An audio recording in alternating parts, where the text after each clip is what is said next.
Pai, eu peço que o Senhor me conceda a graça para lembrar tudo que eu preparei, Pai. Em nome de Jesus, que o Senhor faça semelhante ao que o Senhor fez com o profeta Isaías, Pai. Que é só colocar as palavras na boca do ministrador, Pai. Eu te peço em nome de Jesus. Amém. Vamos lá, gente. Atos 9. Enquanto isso o quê? Isso é a expansão do Evangelho por Filipe. Nessa pregação que a gente está seguindo no livro de Atos. Enquanto isso, Saulo não parava de ameaçar de morte os seguidores do Senhor Jesus. Ele foi falar com o grande sacerdote e pediu cartas de apresentação para as sinagogas da cidade de Damasco.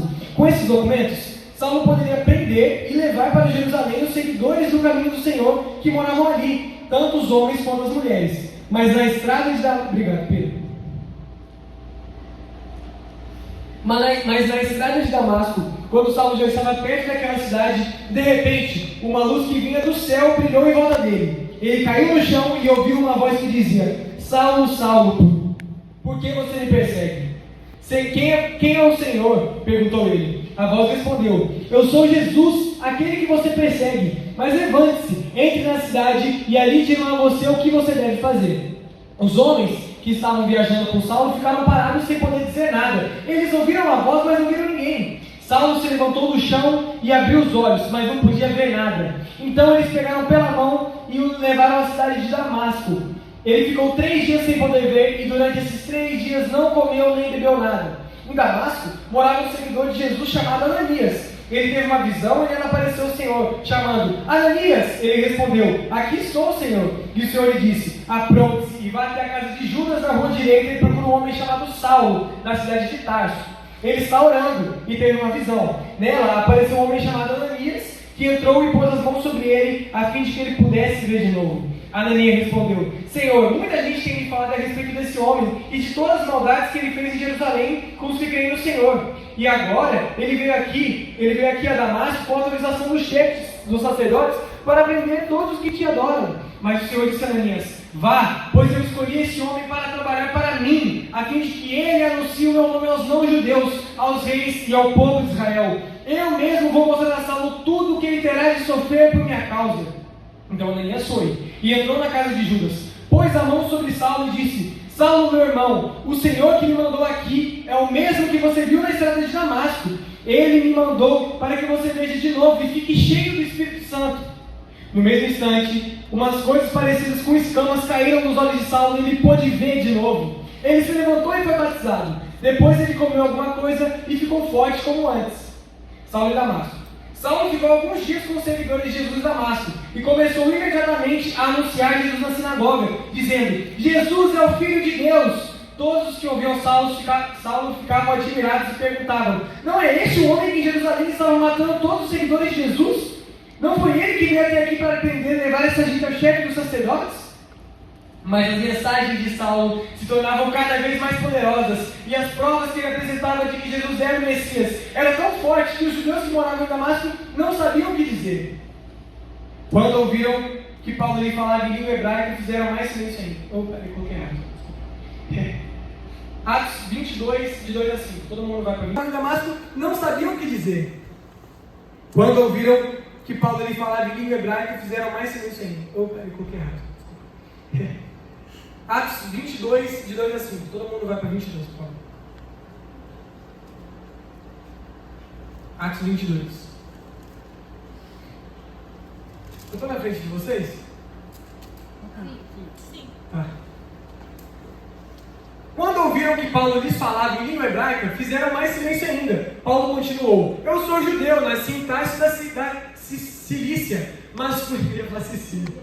Da Cilícia, mas fui criado nessa cidade, e aqui fui instruído aos pés de Gamaliel, segundo o rigor da lei de nossos antepassados, sendo zeloso para com Deus, assim como todos vocês são no dia de hoje.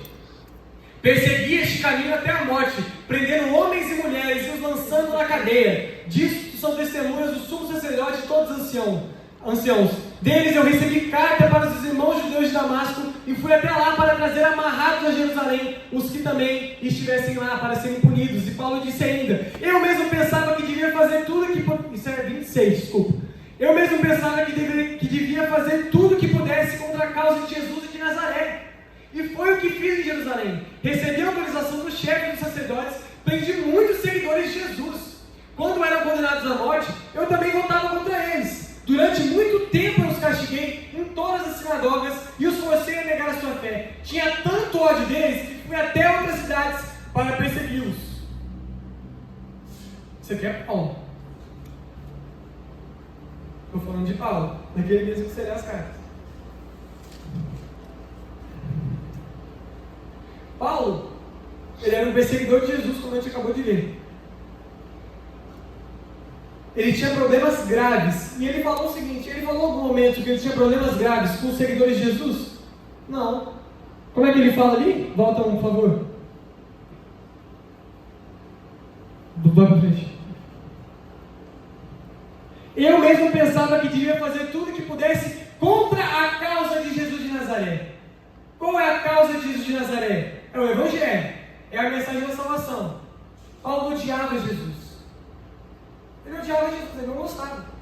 Ele perseguia e matava a galera. Mas por quê? Aqui a gente entende que a gente, estudando, a gente consegue entender que Paulo, ele era um fariseu. Paulo ele era aqueles caras que Jesus condena lá nos evangelhos. Sabe aqueles caras igual o Nicodemos, igual os outros que falam lá nos evangelhos? Ele era um fariseu. Ele era aquele cara que estudava a lei e pregava que a salvação se conseguia por nós mesmos. Que a salvação a gente conseguia na força do nosso braço, não pecando. Esses eram os fariseus. E Jesus em todo momento confronta os fariseus. Fala bem assim, isso aí está errado. E Paulo, ele nasceu por volta do ano 5 ali, e ele cresceu junto com Jesus. Não junto, ele cresceu na cidade com Jesus. E Paulo tinha raiva de Jesus, porque Jesus denunciava a hipocrisia do coração de Paulo. E o tempo foi passando, só que acabou que um dia esse cara morreu. Jesus morreu, mas ele ressuscitou. E Paulo não acreditava nisso. Paulo nunca acreditou nisso. Em Filipenses 3 a gente consegue entender a origem de Paulo. Coloca para mim, Filipenses 3, 5.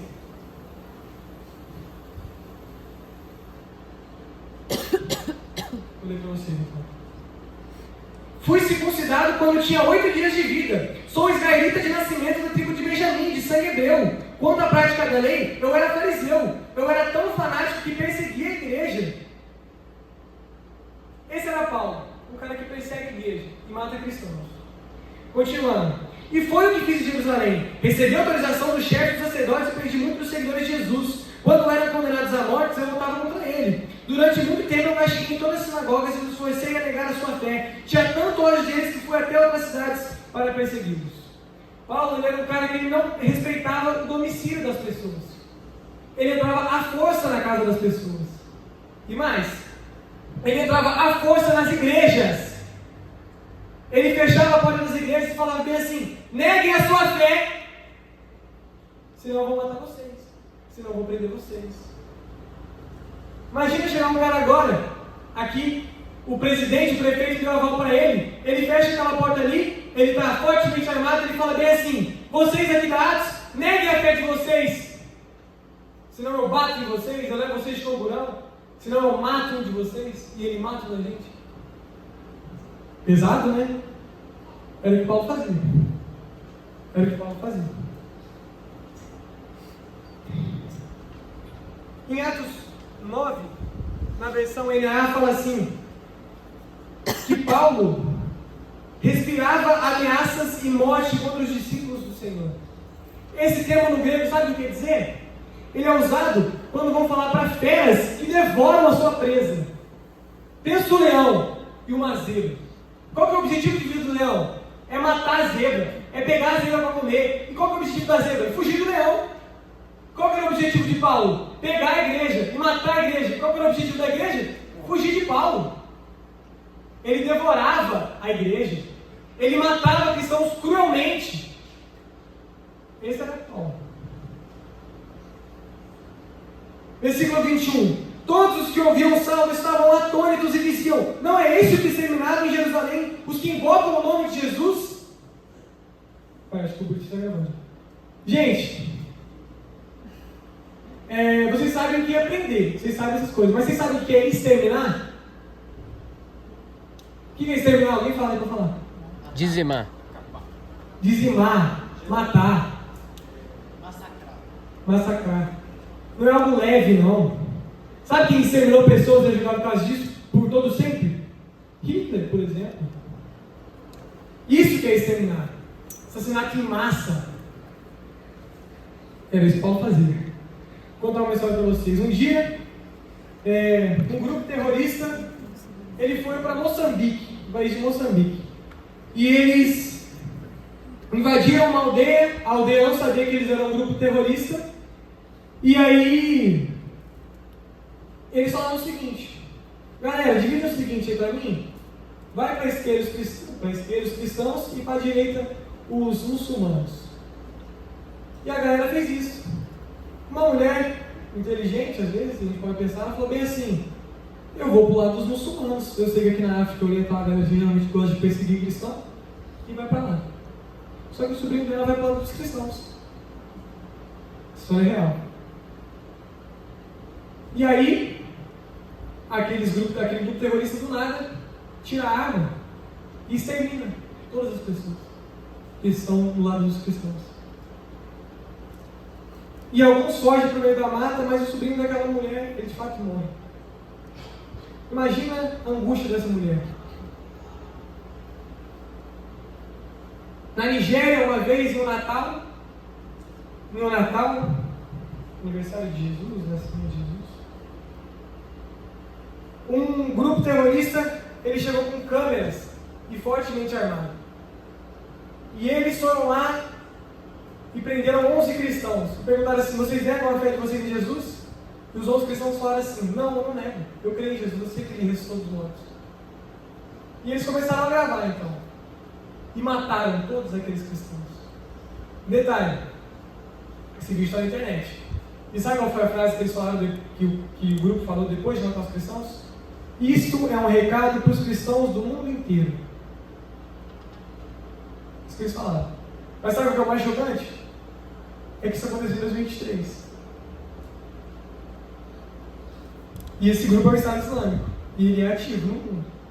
Principalmente no Oriente Médio. Graças a Deus eles não atingem a gente. Mas muitos irmãos nossos estão sendo perseguidos e sendo assassinados.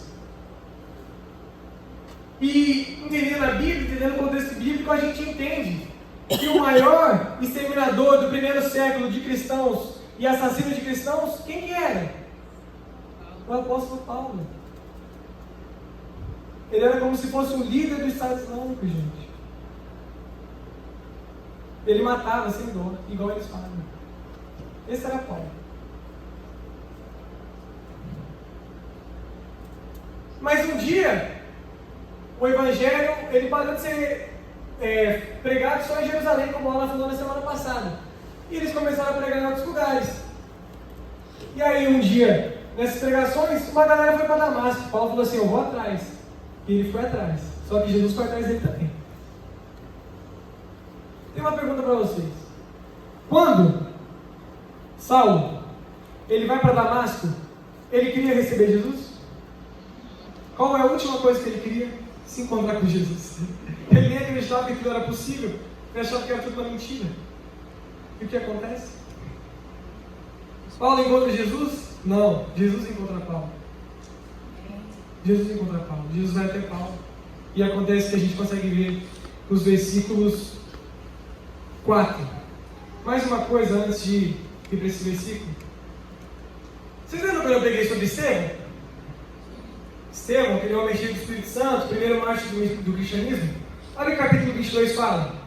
Quando se derramava o sangue de Paulo falando, quando se derramava o sangue de Estevão, tua testemunha, eu também estava presente, consentia nisso, ele estava gostando daquela morte. E até guardei a capa dos que o matavam. Ele livrou a galera do julgamento depois de matar o primeiro mártir do cristianismo. Foi tão triste quando a gente lê a história de Estevão. E a gente entende que Paulo estava por trás. Sim, Paulo estava por trás, ele fala.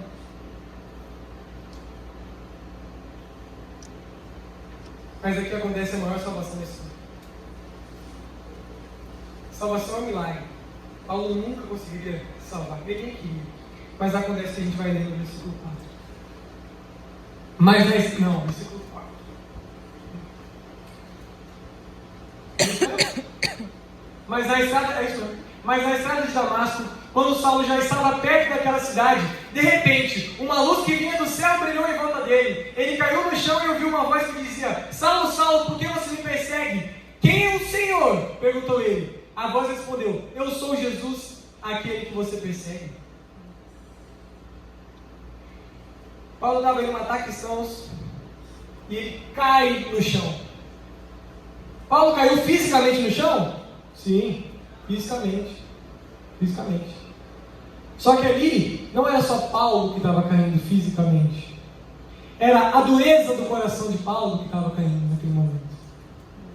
Era todo o ódio que ele estava caindo naquele momento diante de Saulo. Toda a raiva que ele tinha contra os judeus. E sabe o que isso estava se transformando? Em amor, em tranquilidade, em domínio próprio. Em todo momento era Deus capacitando Saulo. Deus capacitava Saulo. E quando Paulo fala assim, ó, volta ali, ele fala bem assim: Senhor, quem é você? Senhor, quem é Senhor, gente? Gente, desculpa. É Jesus. Jesus que é Senhor. Ele está falando tipo assim: é Jesus? Não é possível que Jesus está falando comigo. Você é fake, você é falso, eu não acredito em você. Não era, gente. Jesus. Paulo não acreditava no poder de Jesus. Ele não acreditava. E aí do nada, o céu se abre, ele fica cego e ouve uma voz de Jesus. Jesus mostrou o poder dele para Paulo naquele momento. Jesus mostrou o poder dele para Paulo.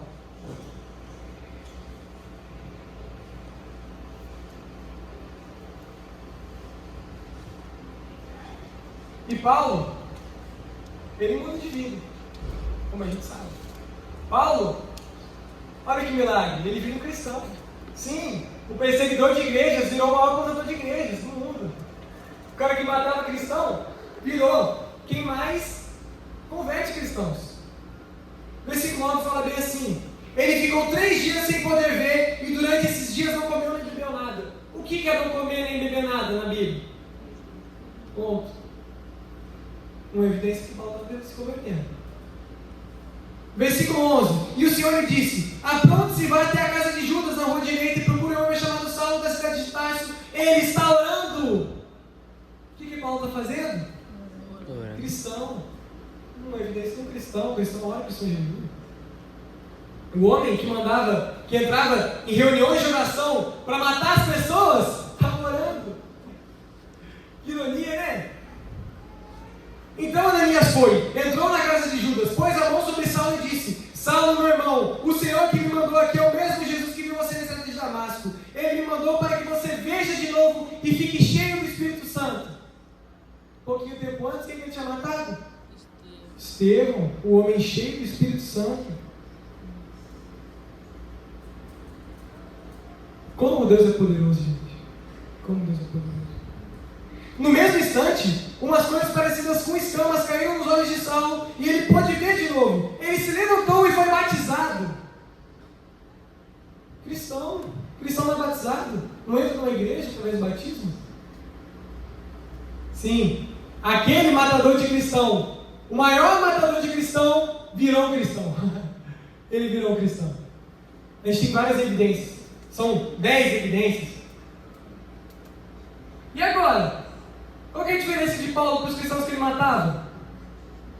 Qual que é a diferença? Nenhuma. Ele foi perdoado assim como nós somos perdoados. O jogo ficou no 0-0. A partir daqui está tudo igual. Paulo, antes disso, ele era pior ou melhor que você? Não, ele era igual a você. Ele era pecador igual a você. Mas naquele momento, Jesus morreu por ele. Naquele momento ele entendeu a graça de Deus e se converteu verdadeiramente ao Evangelho. E ele virou um cristão, o maior matador de cristão de todos. E acontece no versículo 19: Saulo ficou alguns dias com os seguidores de Jesus em Damasco e começou imediatamente a anunciar Jesus nas sinagogas, dizendo: Jesus é o Filho de Deus. Qual que é o termo que ele falou aqui? Imediatamente. O que é imediatamente? Na hora. Paulo ele falou bem assim: não, eu vou esperar ficar maduro na fé. Não, eu vou esperar eu passar alguns anos, né, para pregar o Evangelho? Foi isso que Paulo falou? Não. Ele foi imediatamente pregar o Evangelho. Sabe por quê? Paulo era um cara que sabia o Antigo Testamento. E aí, no livro de Isaías, fala bem assim. Isaías está nervoso, que ele vai ter que falar com o povo de Deus. E ele fala bem assim para Deus, Isaías: eu sou muito novo, sou tão imaturo, eu nem sei falar direito. Sabe o que Deus fala para Isaías? Vai, porque chegando lá eu vou colocar as palavras na sua boca. Paulo sabia que as palavras iam surgir da boca dele naquele momento. E é isso que motiva ele para pregar. Vocês acham que eu estaria aqui se eu não soubesse que as palavras de Deus não estão na minha boca? Eu não estaria aqui não, gente. É isso que é a consciência de Paulo. Paulo sabia da providência de Deus na hora dele pregar. Sabia que era Deus que queria pregar através dele. Todos os que ouviam Saulo ficavam admirados e perguntavam, versículo 21, não é este o homem que em Jerusalém estava matando todos os seguidores de Jesus? Não foi ele que veio até aqui para prender e levar essa gente aos chefes e sacerdotes? Mas as mensagens de Saulo se tornavam cada vez mais poderosas, e as provas que ele apresentava de que Jesus era o Messias eram tão fortes que os judeus que moravam em Damasco não sabiam o que dizer. Ninguém entendia como é que aquele cara virou. Se você perguntasse para aquela galera, fala bem assim, pergunta assim, fala uma pessoa que você duvida que vai se converter. Todo mundo iria responder, o apóstolo Paulo, duvido. O apóstolo Paulo não. Perseguidor da igreja, Saulo, duvido que ele vai se converter. O que aconteceu? Ele se converteu, totalmente. E ninguém entendia. Versículo 15. Mas o Senhor disse a Ananias: vá, pois eu escolhi este homem para trabalhar para mim, a fim de que ele anuncie o meu nome. E eu mesmo vou mostrar a Saulo tudo que ele terá de sofrer por minha causa. Gente, vocês já leram a Bíblia, o Novo Testamento? Pelo menos o homem que eu mais vi sofrer na Bíblia foi Saulo, foi Paulo. Ele sofreu, ele pagou. Tudo, todas as provações, todas as mortes que ele fez, ele pagou. Ele pagou. E em Romanos 1, Paulo, ele fala, eu, Paulo, apóstolo do Senhor. O que Paulo virou? Um apóstolo, um pregador do Evangelho. Ele é o principal pregador do Evangelho. Ele foi aquele que fez o Evangelho chegar fora de Israel, chegar fora daquele lugar. Paulo pregava a quem? Aos gentios. Quem são os gentios? Os não-judeus. Você é judeu? Não, então você é um gentil. Paulo pregou para você. Paulo pregou para nós. Paulo, ele faz o Evangelho chegar em Roma. De Roma, influenciou a Europa. Influenciou Portugal. E quando que o Evangelho chegou aqui? Por Portugal. Paulo, ele é responsável direto por você ter essa Bíblia na sua mão. É Paulo quem faz isso. Paulo, ele é a pessoa que Deus usa para fazer a Bíblia chegar até a gente. Para fazer o Evangelho chegar até a gente. É isso que Paulo faz. Essa é a função de Paulo. Ele viajou cerca de 14.700 quilômetros nas viagens missionárias dele. Durante 14 anos. Paulo, ele pregou em praça pública. Ele pregou em palácios reais. Ele prega em prisões. Ele prega em universidades. Ele prega dentro de navio. Ele prega dentro das sinagogas. Ele prega com amor. Em todo lugar. Como você tem pregado para as pessoas hoje? Para quem você tem pregado? Você tem pregado? Ou você não se sente digno nem mesmo de abrir a boca? Paulo, lembra que Jesus falou para Paulo que ele ia mostrar tudo que ele teria que sofrer pela causa do Evangelho? Por ele mesmo? Paulo enfrentou uma doença na Panfilha. Ele chegou até a Galácia com uma espinha na cara. Ele entra em Filipos, ele é preso, ele é açoitado em praça pública. Sabe o que é ser açoitado em praça pública? É chegar e colocar você no meio da praça principal da cidade, te amarrarem no poste, prender seus braços, todo mundo dá chicotada nas suas costas. É isso que é ser açoitado. Foi isso que Paulo sofreu. Ele vai para lá, sai de lá, ele vai para Tessalônica, e ele é tido como um bandido. Ele vai para Bereia, ele é expulso da cidade.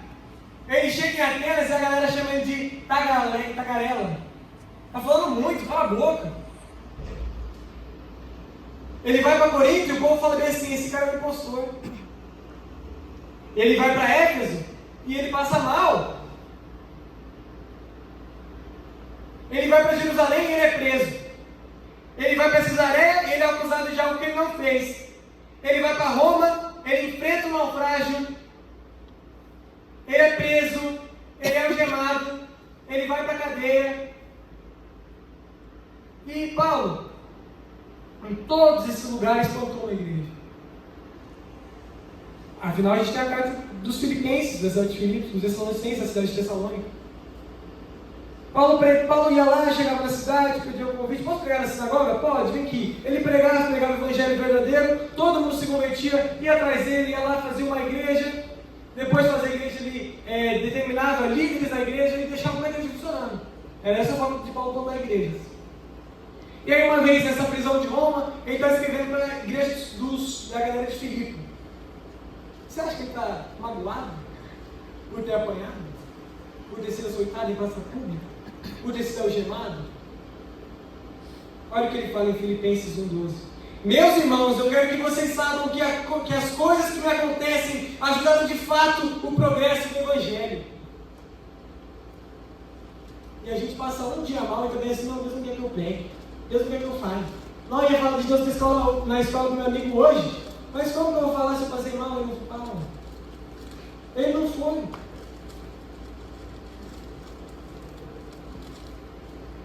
Pois assim que toda a guarda do palácio do governador e todas as outras pessoas daqui ficaram sabendo que estou na cadeia porque eu sou servo de Cristo.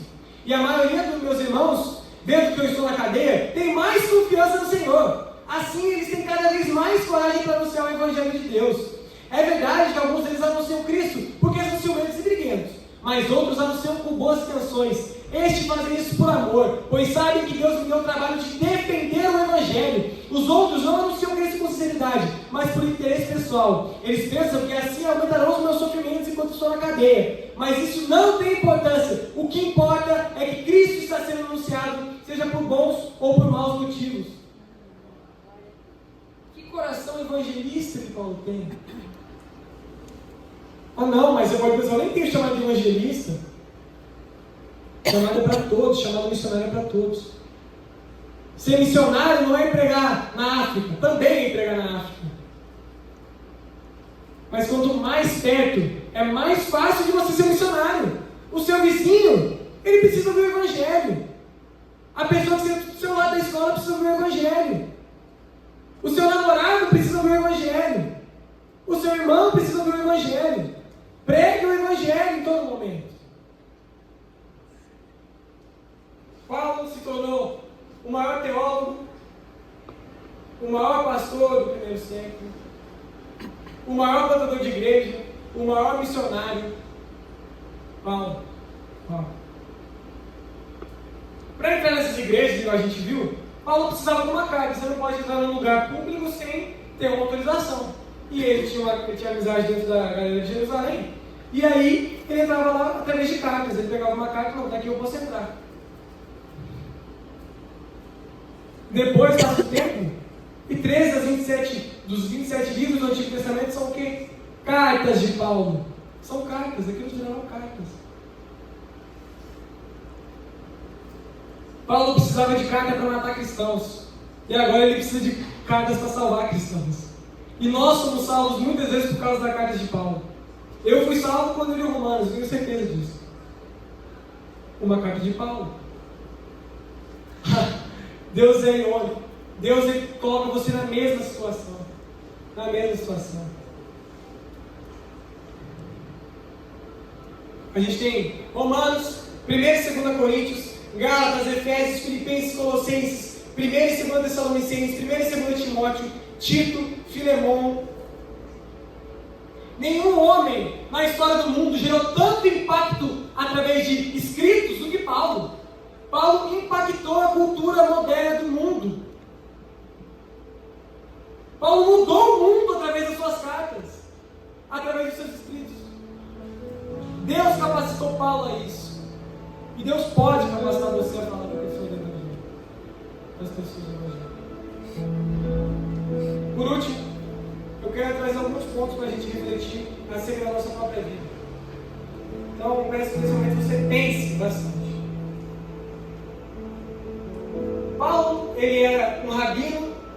Ele cresceu no meio de um monte de judeu, guardador da lei.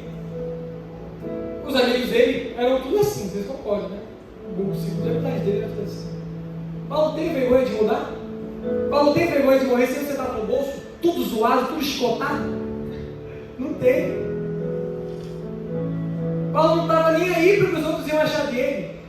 Ele não estava nem aí porque a galera ia achar dele. E você não consegue às vezes mudar as suas atitudes porque você tem medo de como a sua escola vai te enxergar, de como seus pais vão te chegar dentro de casa. Paulo teve medo de mudar?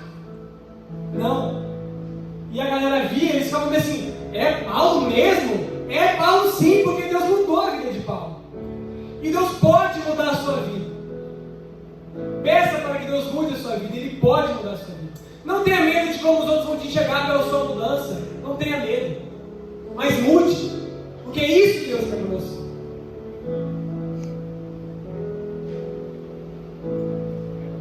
Eu lembro de um menino uma vez na minha escola, que era bem afeminado, sim, mas ele era filho de pastor. Aí um dia a galera, ele mudou, mano. Do dia para a noite, mano. As atitudes dele eram outras, ele não falava mais dentro do assunto. Sabe o que o povo que andava comigo, esse grupinho, falou? Zoou o cara, muito. Pesou o cara demais. Não sei o que é o ter enviado, agora é homem. Foi isso que eles falaram. Isso que eles falaram. Mas tenho certeza que ninguém ficou mais agradado, não sei se vocês falam, do que isso do que Jesus. E aquele menino pregou o Evangelho. Eu todo dia eu vejo uma publicação dele na internet. Aquela vida foi mudada. As pessoas olharam com olhos bons? Nem um pouco. Mas Jesus olhou com os olhos bons. É isso que importa. No final de tudo, ele não tinha mais um amigo na escola. Mas ele tinha Jesus, que é o melhor amigo, o amigo dos amigos. Ele tinha o melhor amigo do lado. E quem tem Jesus pode não ter nada nessa terra, mas tem tudo. Mas tem tudo. Segundo, Deus é capaz de convencer qualquer coração. Qualquer coração, Deus é capaz de chamar o arrependimento. O Deus que transformou Saulo de Tarso no apóstolo Paulo, Ele não é capaz de transformar alguém na sua família em cristão? É, e muito capaz. Portanto, qual é o seu dever? Orar. Quantas vezes você orou por aquele parente seu que não é cristão? Por aquele amigo seu que não é cristão? Às vezes a sua mãe não é cristã. Às vezes seu pai não é cristão, seu irmão não é cristão, seu melhor amigo não é cristão. Você orou por ele hoje? Jonathan Edwards foi um dos grandes avivalistas do século XVIII. Talvez ele foi um dos caras que mais é impactante nessa questão. E ele contava assim nos livros dele que ele orava muito pelos amigos dele. Ele orava muito pelos amigos dele. E todo mundo que ele orava se convertia. Todo mundo. Menos dois amigos. O tempo foi passando, Deus não foi fazendo nada, Deus não foi fazendo nada. Deus não fazia nada, Deus não salvava ninguém. Eles mudavam de vida. Aí, o Edwards morreu. Um amigo foi visitar ele no hospital. Sabe o que aconteceu lá? Ele se converteu. Falta um só, de todos os amigos da vida dele. Sabe o que aconteceu no velório dele? O outro amigo dele se converteu.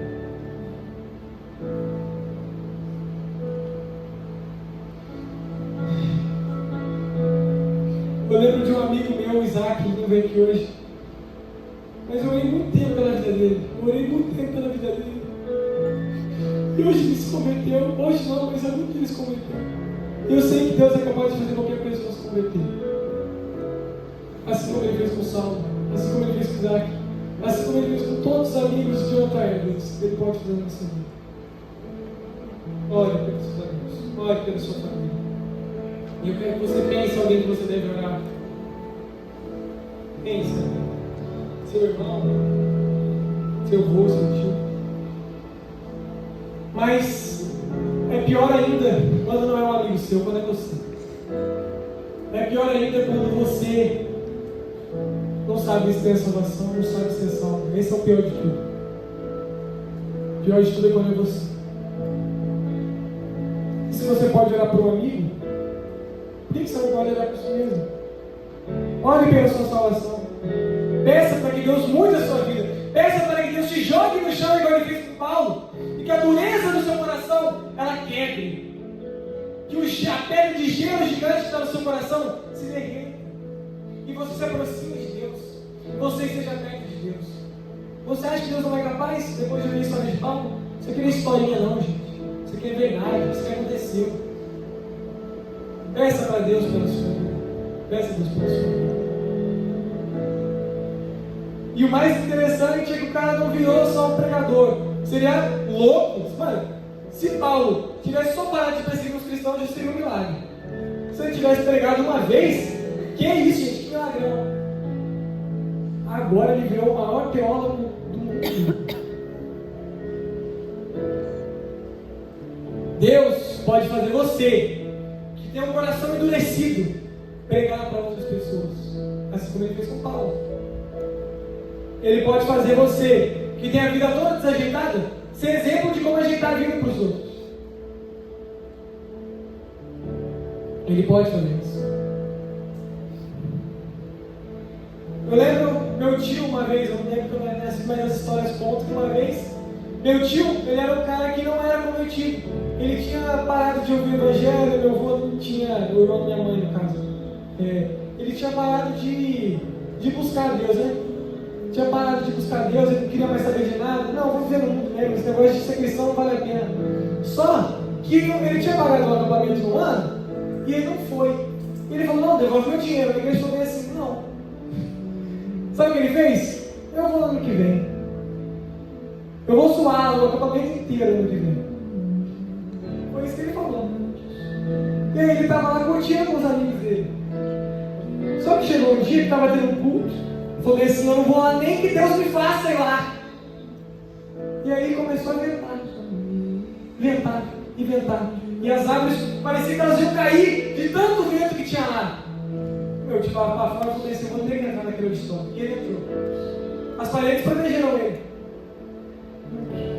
E ele estava lá, ouvindo a palavra. Sabe o que aconteceu um dia? Ele se converteu naquele dia. Todo o ódio que ele tinha pela religião virou amor por Jesus. Todo o ranger de dentes que ele tinha virou alegria. Sabe quem é meu tio hoje? Meu tio hoje é um pastor. Meu tio hoje é um pastor. Tem livro escrito, prega o evangelho todo dia. Você acha que ele não pode fazer isso com você? Você acha que ele não pode transformar a sua vida? Deus pode tudo. Por último, uma vez um pastor chamado Hernandes Dias Lopes, ele estava numa igreja assim, e ele viu um cara pregando. E o cara cantava uma música depois de pregar. Ele cantava bem assim: sou um milagre, estou aqui. Aquilo que parecia impossível, não ter saída, não aconteceu, porque eu estou aqui. Essa era a palavra que o cara cantava. Aí depois, eu passo por esse cara contando uma história. Ele foi lá conversar com o cara. Aí o cara começou a contar a história dele. Ele falou o seguinte: tinha eu e o irmão, meus dois pais eram vivos, até que o dia que meu pai matou minha mãe na minha frente. Meu pai assassinou minha mãe na minha frente. Meu pai foi preso, ficou eu e meu irmão solto no mundo. Eles foram para um orfanato, ele e o irmão dele. E lá, o mal trucidou eles. Eles começaram a usar drogas. Traficantes falaram assim: vem que cola com a gente. Eles começaram a vender drogas. Passou um tempo, eles foram evoluindo. Do nada, eles eram os maiores criminosos da cidade. Aí um dia, um desses caras estava na rua. Uma mulher falou bem assim com ele. Parou ele na rua e falou bem assim com ele: Jesus vai mudar a sua história. Vai mudar a minha história? Jesus vai mudar a sua história. E o cara sentiu um aperto no coração dele, uma angústia, falou assim: será que vai mesmo? Saiu daí daquela conversa com aquela senhora e ele recebeu uma ligação: vem aqui que acabaram de matar o seu irmão. Chegou lá, qual era o corpo que estava no chão? O corpo do irmão dele. Tinham acabado de matar o irmão dele. Chegou chefe do tráfico falou bem assim: você sabe quem que matou ele, né? Eu sei. Vamos atrás dele. Ele falou bem assim: não, eu vou mudar de vida. Eu tive um encontro hoje que me fez mudar de vida. Passou os anos, onde aquele cara estava cantando: eu sou um milagre e eu estou aqui. Esse é o poder de Deus. A Bíblia fala em Jó 42 que nenhum plano de Deus pode ser frustrado. Já parou para pensar se Deus tem um plano de salvar o seu irmão através de você? Salvar a sua mãe através de você? Salvar o seu tio através de você? Salvar o seu melhor amigo através de você? Salvar o seu namorado através de você? Já parou para pensar se Deus tem esse plano? E como você tem respondido? Nenhum plano de Deus pode ser frustrado. Você tem que pregar o Evangelho. Você tem que pregar o Evangelho.